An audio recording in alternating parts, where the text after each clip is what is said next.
Alright guys, so when I do the IUL, I guess presentation to the people that allow me to come over and like their family friends or they're referring to me like, hey, someone told me to talk to you about understanding what I want to buy. So this isn't like a DCC approach. This isn't like an in-house client even. This is someone that's just referred to me. They're like, I have no idea. Or they even tell me, hey, I have $50. I want to put into a term. What's it going to do for me? Show me what my options are. So I basically even just start with, hey, are you guys aware of what a term does for you, perm, and then an IUL? They're like, no. So I go into, this is going to be the example that I used for Jay. 42-year-old, his mom's 42-year-old, and I told him this is an example of, let's say your mom wants to just protect herself till retirement age, right? She wants a term insurance till for 23 years, so this would be a 23-year term, or it would be a permanent insurance guaranteed to her premium would be till age 65, right? So a term insurance, and I kind of like doing the math just so that people understand what their investment's going to look like. So then, the perm. And then here is an IUL. It doesn't really make sense to have a permanent insurance till 65. But you'd be surprised how many people are sold on that. And they're guaranteed, oh, your premium won't go up to your 65. Then it's like, then why not just pay for a term, But unfortunately, some people aren't educated on how to do that. So anyways, point is, if you're a 42-year-old female and you're going to invest $150 on a term insurance, immediately your death benefit is going to be $1,750,000. It's a lot. You're leveraging a lot of death benefit there, right? The perk is that you could have a death benefit and a living benefit.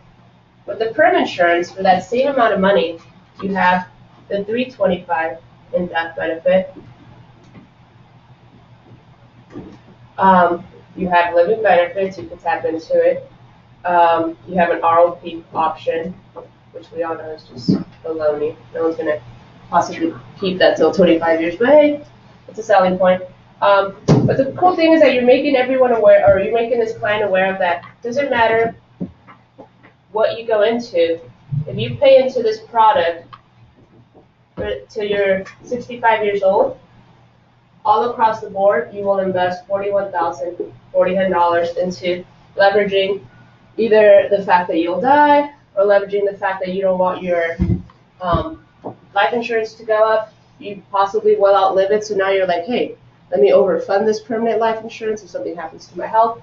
And then I like to speak about the perks they have. The death benefit, obviously, the living benefit, because I'm obviously pushing the AIG for something with the living benefit.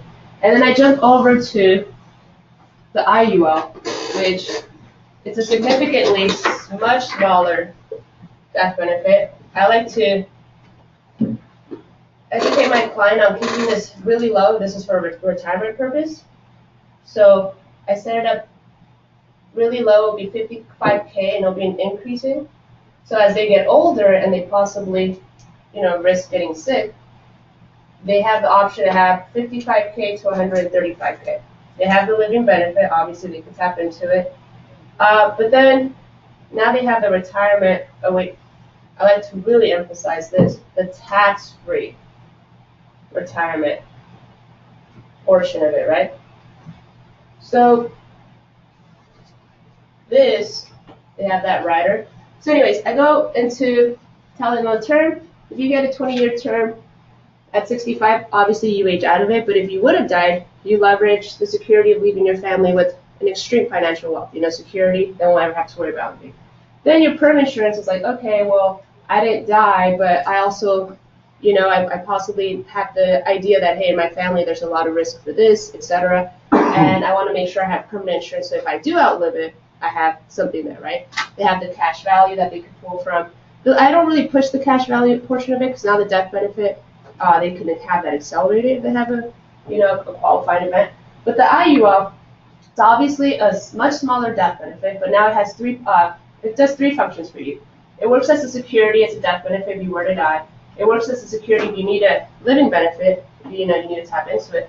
But most importantly now, if you outlive the term and you outlive your permanent insurance also, not outlive it, but now you're like, okay, now I have to either overfund it or refinance. What happens here? Here at 65, instead of fizzling out, that's it. You have to either get a new one, or here we have to figure out what we're going to do with this.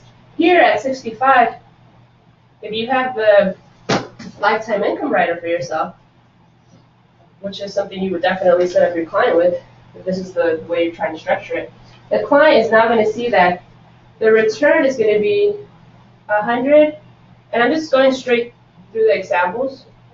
I have the illustrations, and I'll show you guys right now so we can look at them. Matter of fact, I'm going to pass them around. These are the quotes, and I highlighted them. Here, go, you can have them. For a 23-year quote, 23-year quote, the permanent, and then you guys can see what the IUL does for her on the return. And keep in mind that this is where it gets really cool, where I put the little arrow right here. You guys can see from starting age 43 till 60. Oh yeah, we scheduled them all to retire at 60, huh? Did we? Did we? It was either 65 or 60. No, it was 65, sorry. Okay. Yeah, so at 65, you see the chart here from her age, so this is the way you read it, where it says age. And then at 65, you guys see that I put a little note here, and you guys can see that she starts, where it says negative 8,000, 8,000, those are going to be her tax-free payouts that she's going to start getting. And we structured it for her to have it for 20 years, so she's 85. So now, this is where I try to bring the value of, like, if you invested 41,000 into a term and you outlived it, 41,000 into a perm, and now we have to figure out what we're going to do with this. If you do that with an IUL, the IUL does the same things for you guys: death benefit, the living benefit, but now it has a tax-free retirement where you took care of your family, right? You took care of that security, but now you outlived that policy. You took care of the basics, but now they're off, they're doing their own thing. And now you still kind of took care of yourself. You took care of that retirement. The kids grew up. So now this is where it makes sense for you, because you invested 41,000. You're going to get back a return of 130,000. But after taxes, I even like to look at the calculations there. You usually see it. Not after taxes. If you get a tax-free retirement or a return of 130,000 and you invested 41,000, you in reality get back $89,048. Oh, sorry, that's not safe. Because you subtract what you actually invested.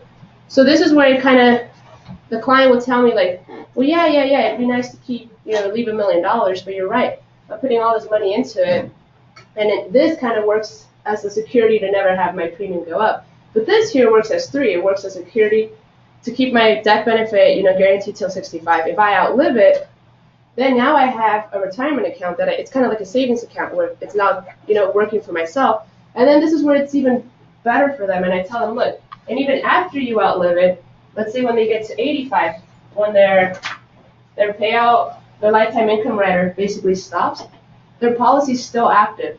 So then they'll be 85 years old. They won't get any payments anymore, but they'll still have an active death benefit that now will start increasing again as they start getting older. And they'll have access to tap into it for a living benefit or obviously a death benefit for the family, but never having paid into it after the age of 65. So at that point, the client tells me, okay, yeah, I had $150 that I wanted to invest for the next 23 years. You tell me where you want to put your money. Do you want to put it into something that's going to fizzle out, but you're guaranteed 1.7 million, 325, or 55K to 135K?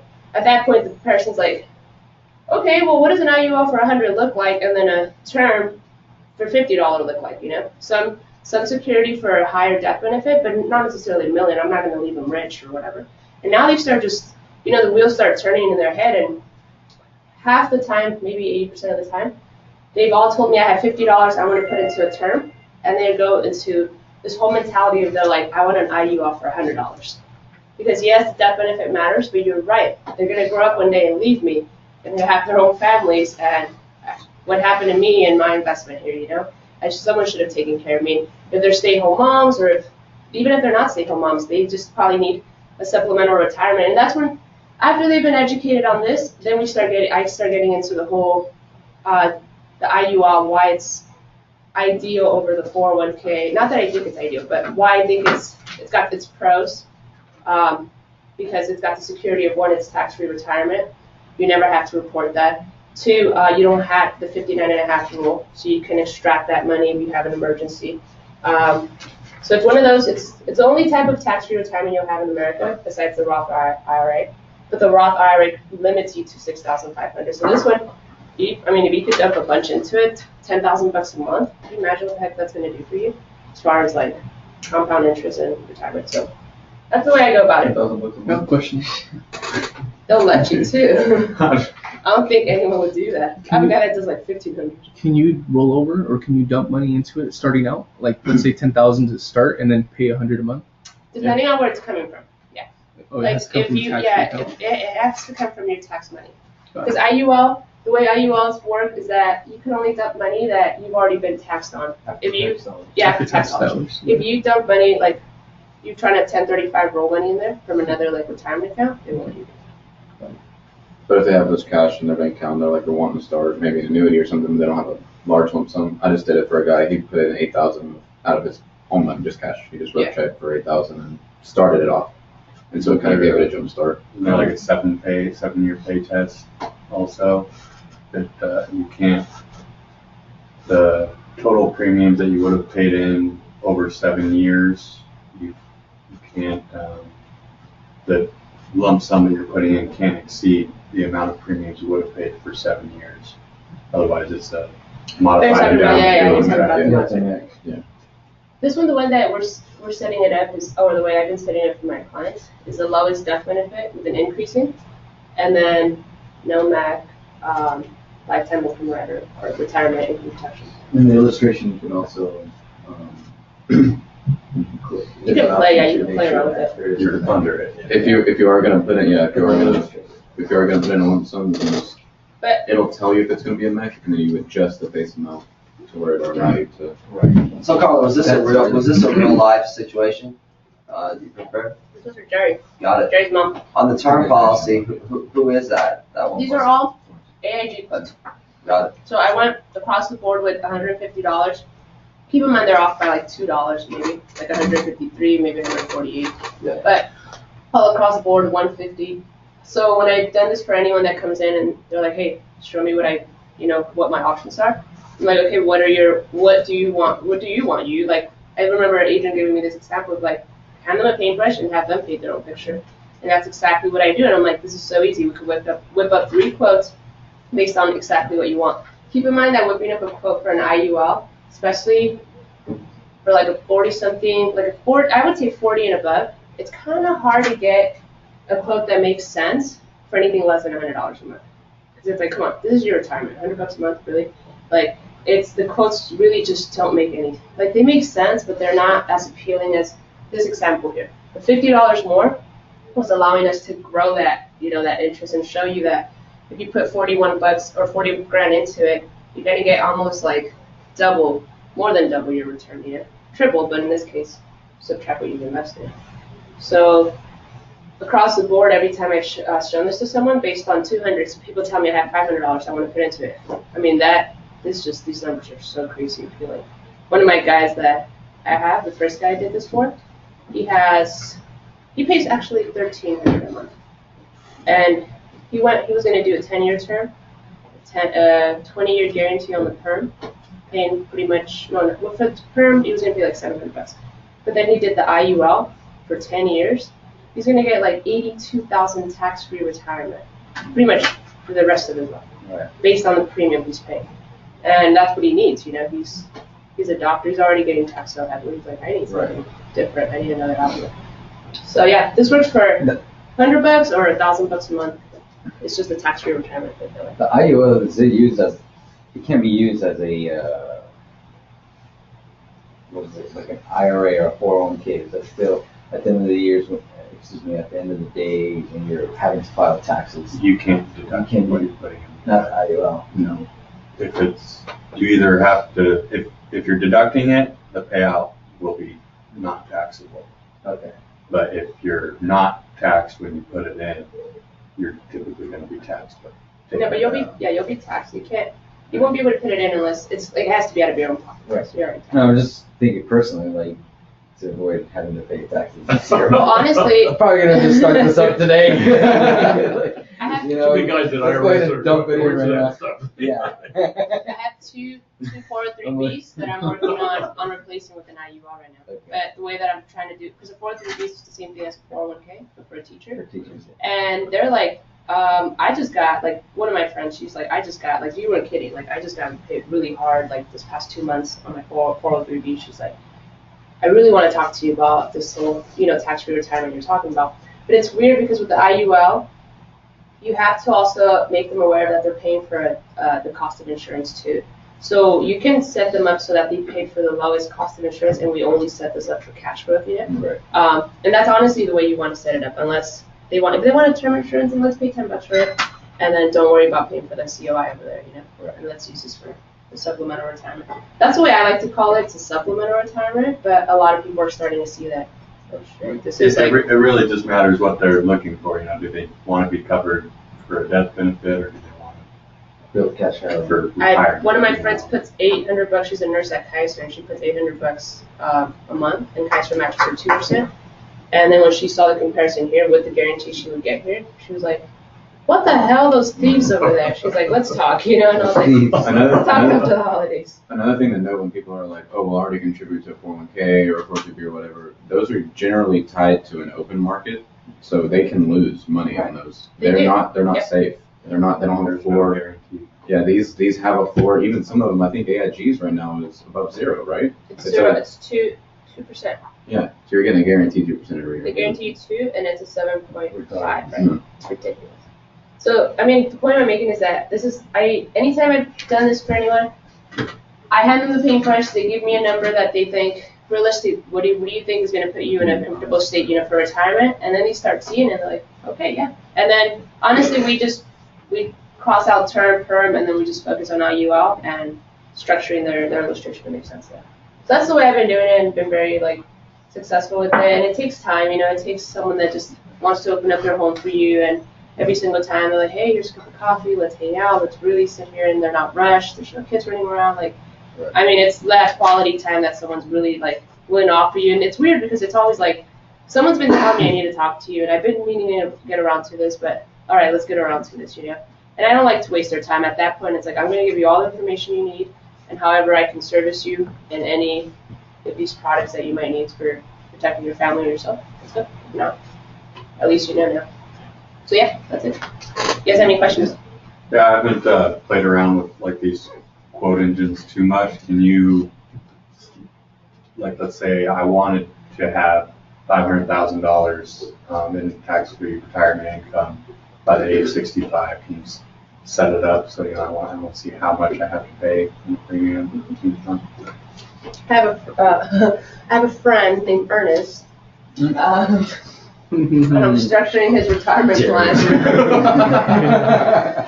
And that was basically the only question, where I was like, okay, let's cut to the I chase. want this amount of money when I'm 65. How much? I was like, yeah, we're not going to meet up and do all this, but what do you really want for retirement? Tell me a specific number, and I'll whip up some quotes for you and let you know, And that's just the way, I'm just being a little more, aggressive with this client, but in the sense where I'm like, tell me what you want.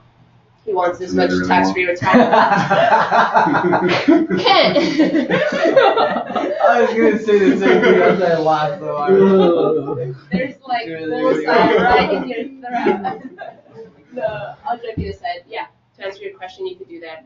Someone tells me, I told myself I wanted, as far as tax-free retirement, I want X amount of dollars, and I just sat there and started playing with the cook. I'm like, 100, 200, oh shit, 500. I'm like, okay, this is what I gotta start realistically. But I want to retire at 50, so that's why I was like. Well, there's a way also, if you set it to no solve, face, or premium, and there's a cash value accumulation test on policy options. So if you check that and you put in you want 500,000, it'll tell you exactly what your minimum base amount to start with is and what you have to pay on a monthly basis to get that at age 65. One more question. These IULs, they're not guaranteed, right? You can put guaranteed or current. You can put the current rate, so you can set them up anyway. So I know you're just starting out with these, but have you heard of any stories where people do pay the right amount and they don't perform, or did these typically perform if you put in the right amount?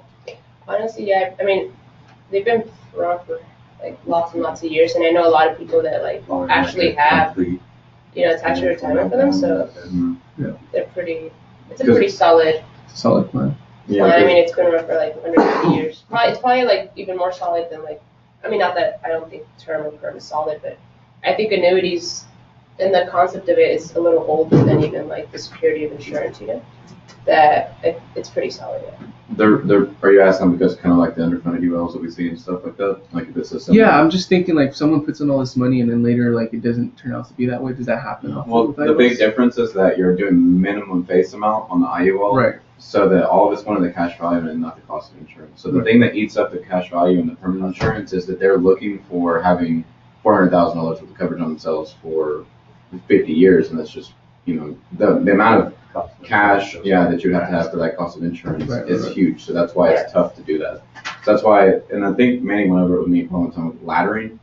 That's why doing the term insurance as the guarantee to keep it cheap, and then do just a small IUL that builds increasing cash value. Right. So even with these small face amounts with the IULs, have you guys heard of any stories where that still fails, or for the most part, that works? No, because I mean, I haven't had anybody that's been paying into one long enough to have had that story, but I've seen IULs that Manny's done. He's actually had a variable IUL. He showed me that they were doing ridiculously. I mean, variable is obviously more risky because you can lose on it, but the guy's got a ridiculous amount of cash value and he's had it for like 12 years. So it's not something that's going to be, he's not going to have to worry unless the market tanks and he just like loses money out of it. But with this, it has that guarantee of 2%, and the cap on the AGLAs, I think, is what, 7.5, and then National Life's is 8. So I guess where your security comes, I guess your question, I'm trying to figure out where it's coming from, the security. And it's kind of like, oh, we're going out there and replacing all these underfunded, ULs and stuff. In this case, like, especially I had, like, that's what I was telling you, remember when I was telling you, whenever you write one of these products, like, educate yourself fully before, like, you limit your client on a rider or something. Like, for instance, for me, the IUL, one of the main things I started pushing, and I called sales support, and I told them, what does this rider mean for my client? One of the most meaningful riders here that I found was the waiver of premium if they had a disability. So let's say my client is 30 years old and 35-year-old, and they set this up till 65. At 35, they're permanently disabled and they have to cut down on their expenses. This is not going to be their priority anymore, right? Rent and the basics are going to be it. So they're going to obviously cut down on this one. There goes their shot at retirement because they were disabled because someone rear-ended them or something, something tragic. So an example was because I have a client who told me this. She's like, my mom was permanently disabled at 41 and she pretty much lost her ability to contribute to any plan she had. She had to make this office a lot. So is there any way I can protect myself? And I was like, yeah, there is. So I would suggest that when you do write an IUL, like what's when you're telling someone an increasing death benefit or a leveled one, or you're trying to set them up on a payout for starting at 60 years old to 80. There's many ways you structure the illustration, and you have to like sit there and just play with it, because you could just set them up for basically cash buildup, but then they've been paying for all these years for $500,000 in death benefit, and they didn't really need it, and that's kind of like the bringing back point that Chase has with laddering. The client will tell you, okay, I have 150.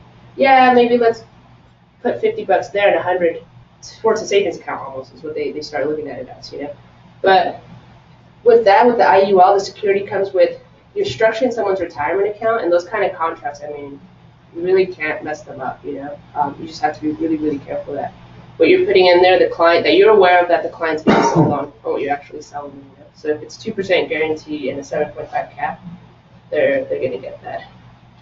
And by you, the agent, clicking the right, things on the illustration where you want them to be on the guarantee or you want them to be on the current, performing numbers that they have at the moment.